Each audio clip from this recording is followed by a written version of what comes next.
Hello friend, mission SSC में आपका स्वागत है। आज हम बात करेंगे प्रॉफिट एंड लॉस के बारे में। आज मैं इसकी कॉन्सेप्ट क्लियर कराऊंगा आपको। देखिए, प्रॉफिट एंड लॉस में ज्यादातर स्टूडेंट को प्रॉब्लम रहती है। उसके पीछे जो रीजन होता है वो ये रहता है कि वो कॉन्सेप्ट क्लियर नहीं करते हैं। आज हम उसी के बारे में बात करेंगे। ठीक है, देखिए, प्रॉफिट एंड लॉस में सिर्फ 4 पॉइंट होते हैं। अगर हमने इन चारों पॉइंटों को क्लियर कर लिया तो हम प्रॉफिट एंड लॉस का कितना ही बड़ा क्वेश्चन हो, कुछ भी प्रॉब्लम हो, हम सोल्व कर सकते हैं। लेकिन हमें उससे पहले अपना कॉन्सेप्ट क्लियर करना पड़ेगा। उसके लिए देखिए, ये होता है कॉस्ट प्राइस यानी कि क्रय मूल्य, सेलिंग प्राइस विक्रय मूल्य, मार्क प्राइस जो अंकित रहता है उसको अंकित मूल्य, और एक होता है छूट। ठीक है, हम बात करते हैं सबसे पहले कॉस्ट प्राइस और सेलिंग प्राइस के बारे में, यानी कि क्रय मूल्य और विक्रय मूल्य। क्रय मूल्य अगर मैं आपको बताना चाहूं सिंपल भाषा में, अगर मैं बात करूं तो ये बोले कि जो पैसा आपकी जेब से लगा है, आप किसी दुकान पर जाते हो, वहां पर आप दुकानदार को 100 रुपए देते हो, 200 रुपए देते हो, यानी कि जो पैसा आपकी जेब से गया वो आपका कॉस्ट प्राइस हो जाता है। ठीक है, उसके बाद जब आकर उस चीज को आप किसी दूसरे ग्राहक को या कस्टमर को बेचते हो तो जो रेट उससे लेते हो वो होता है हमारा सेलिंग प्राइस। सेलिंग प्राइस अगर ज्यादा होता है, जैसे कि मैंने यहां पे लिखा हुआ है, हमें प्रॉफिट कब होता है? जब हम सेलिंग प्राइस यानी कि जब हम चीज को ज्यादा में बेचते हैं, कम में खरीद कर हम ज्यादा में बेचेंगे तो हमें प्रॉफिट होता है। और अगर हम सेलिंग प्राइस कम रखते हैं, यानी कि हम 200 रुपए का सामान लेके आते हैं और उसको 100 रुपए में बेचते हैं, यानी कि हमारा सेलिंग प्राइस क्या हुआ? कम हो गया। अगर विक्रय मूल्य कम रहेगा तो हमें लॉस हो जाता है। तो दोस्तों ये देखिए, अगर मान लीजिए मैं यहाँ पे एक ग्राहक कस्टमर एक दुकानदार की बात करता हूं। ठीक है, ये दुकानदार क्या करता है? गोदाम में जाता है, वहां से 100 रुपए में कुछ लेके आता है। ये अपने पास लेके आता है 100 रुपए में।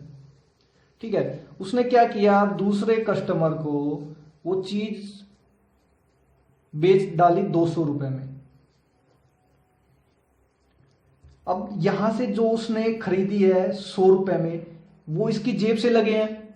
तो ये जब जेब से जो चीजें लगेंगी, जो पैसे लगेंगे, वो हमारा कॉस्ट प्राइस हो जाता है। जब उसने दूसरे कस्टमर को उसे बेच डाला, कितने रुपए में बेचा? 200 रुपए में। तो 200 रुपए में जो बेचा वो हमारा सेलिंग प्राइस हो गया। अब देखना यह है कि जो गैप होता है कॉस्ट प्राइस और सेलिंग प्राइस के बीच का, अगर वो सेलिंग प्राइस ज्यादा रखता है तो उसे प्रॉफिट होगा। अब यहां पे देखिए, वो 100 रुपए में खरीद कर लाता है और 200 रुपए में बेच डालता है। अगर जब 200 रुपए में बेचता है तो उसको 100 रुपए का प्रॉफिट होता है। अब ये 100 रुपए प्रॉफिट कहां से आया? 100 रुपए प्रॉफिट उसने कहां पे कैलकुलेट किया? उसको तब पता चला ना कि उसने अपनी जेब से 100 रुपए लगाए, तभी तो उसको पता चला कि उसको 100 रुपए का फायदा हुआ है। अगर मान लीजिए वो 100 रुपए की चीज को 80 रुपए में बेचता, ठीक है, तो उसको क्या होता? 20 रुपए का नुकसान हो रहा है। उसको कैसे पता चला मुझे 20 का नुकसान हुआ? क्योंकि उसने 100 रुपए लगाए थे, तो 20 रुपए का नुकसान हो गया क्योंकि उसने उस चीज को 80 में बेच डाला। तो वो बार बार क्या देख रहा है? कॉस्ट प्राइस को देख रहा है, यानी कि वो देख रहा है बार बार कि मेरी जेब में कितने थे, मैंने अपनी जेब से कितने लगाए हैं। अब उसके अकॉर्डिंग ही वो अपना लाभ या हानि निकाल पा रहा है। तो दोस्तों यहां पे पॉइंट एक निकलता है, जब भी हम परसेंटेज में आंसर निकालते हैं प्रॉफिट और लॉस का, प्रॉफिट हुआ है या लॉस, तो किस पे कैलकुलेट किया जाता है? कॉस्ट प्राइस पे। हमेशा ध्यान रखना फ्रेंड कि कॉस्ट प्राइस पे आपका प्रॉफिट एंड लॉस निकलेगा, कभी भी सेलिंग प्राइस पे नहीं निकलता है। क्योंकि आप खुद देखो कि आपने जेब से 100 रुपए लगाए हैं, आप बार बार क्या कैलकुलेट कर रहे हो? देख रहे हो कि मैंने जेब से कितने लगाए। अगर आप 100 रुपए लगा रहे हो, 200 लगा रहे हो, उसके हिसाब से ही तो बार बार कैलकुलेट कर रहे हो कि मुझे नुकसान हो रहा है या फायदा हो रहा है। तो बेसिकली मेरा कहने का मतलब यही है कि हम हमेशा जो परसेंटेज निकालेंगे, लॉस या प्रॉफिट या लॉस परसेंटेज, वो हमेशा निकलती है कॉस्ट प्राइस पे। सेलिंग प्राइस पे निकालने की गलती कभी भी ना करें। अब बात करते हैं हम मार्क प्राइस की। मार्क प्राइस, अगर मैं यहां से 100 रुपए में कोई चीज लेके आता हूं और बेचने से पहले ही उसका मार्क 200 रुपए रख देता हूं, जब मेरे पास कोई ग्राहक आता है उस सामान को खरीदने के लिए, मैं उसको बोलता हूं कि भाई मैं आपको 150 में इसे देता हूं, तो मैंने क्या किया, ये 50 रुपए का क्या किया, छूट दे दी उसको। मैंने क्या किया, उसको डिस्काउंट दिया 50 रुपए का।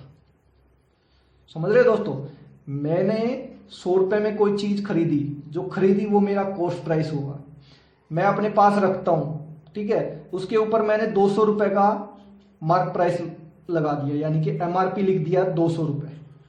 ये मेरा क्या होगा, मार्क प्राइस, जो कि अंकित मूल्य होगा। अब कोई मेरे पास ये ग्राहक आता है, वो मेरे से सामान खरीदता है, जब मैंने उस पर 200 रुपए रख लिए तो वो मुझे बोलता है कि सर कुछ छूट डिस्काउंट मिलेगा मुझे इस पे या नहीं मिलेगा। तो मैं बोलता हूँ कि भाई मैं इसको 150 में दे रहा हूं आपको। तो मैंने क्या किया, 50 रुपए की छूट उसको दे डाली। अब ये छूट है जो 50 रुपए की, वो मैंने किस पे दिया है, वो मैंने एमआरपी पे दिया है ना। देखिए जो उसने छूट मांगा था, कहां से मांगी है, ये 200 रुपए में से ही तो मांगी है ना, और ये 200 हमारा क्या था, ये एमआरपी था। तो हमेशा ध्यान रखना, जब भी डिस्काउंट परसेंट निकालेंगे तो वो हमेशा निकलती है एमआरपी पे, यानी कि हमारा जो अंकित मूल्य होता है हम उस पर ही डिस्काउंट निकालते हैं। कई दोस्त होते हैं जो मेरे वो निकाल इसी में कंफ्यूज रह जाते हैं कि यार कि ये किस पे निकलेगा, ये कहां से निकलेगा।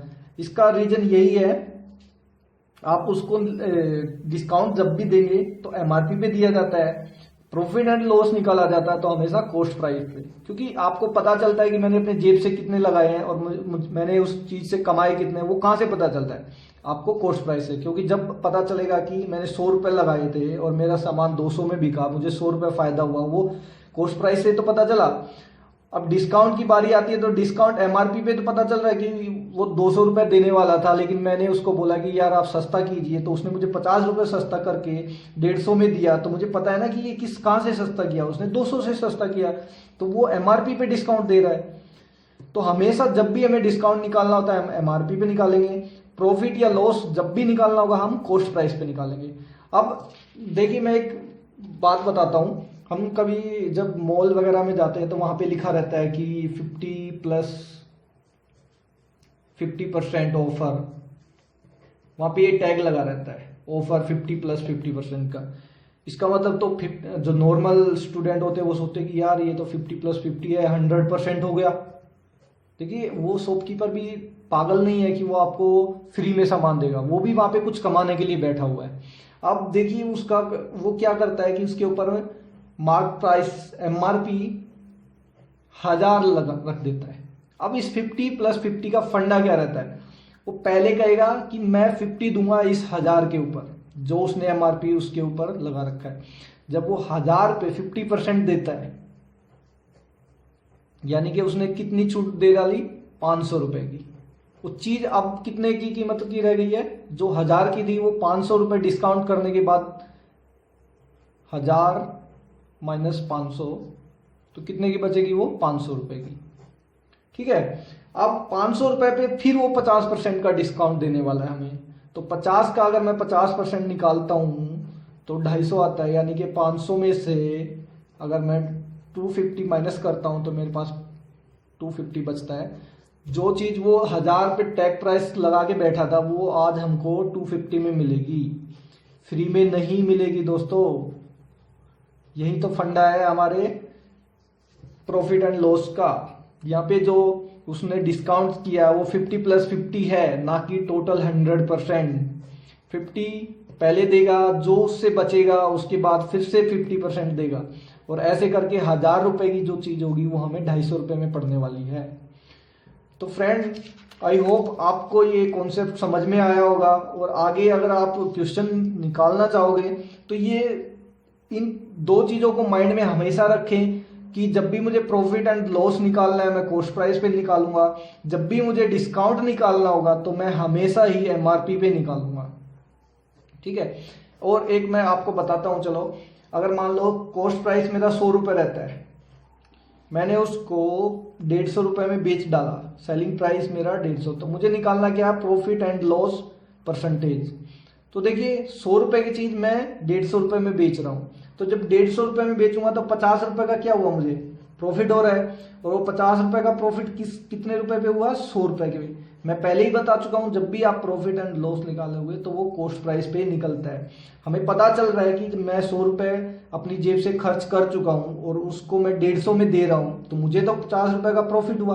तो 50 रुपए ऊपर रखेंगे और बेस क्या था हमारा, कॉस्ट प्राइस, जो कि हमारा 100 रुपए था, और हमेशा परसेंटेज में मल्टीप्लाई कर देते हैं 100 से। जब 100 से 100 कटेगा तो 50% उसको प्रॉफिट होता है।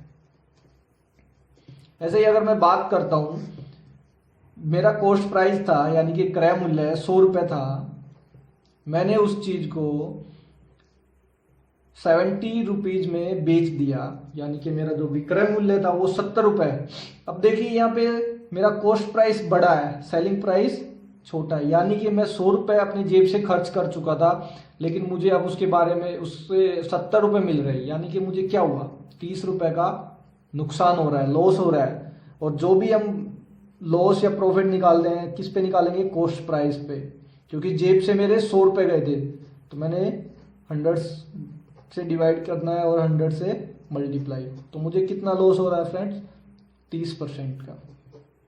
अब अगर मैं बात करता हूं एमआरपी की, एमआरपी से मतलब ये रहता है कि अगर किसी ने एमआरपी 150 रखा था और उसने मुझे डिस्काउंट 30 रुपए का दिया है, ठीक है, अब वो मेरे पास कितने की रहेगी, मुझे मिलेगी 120 रुपए की।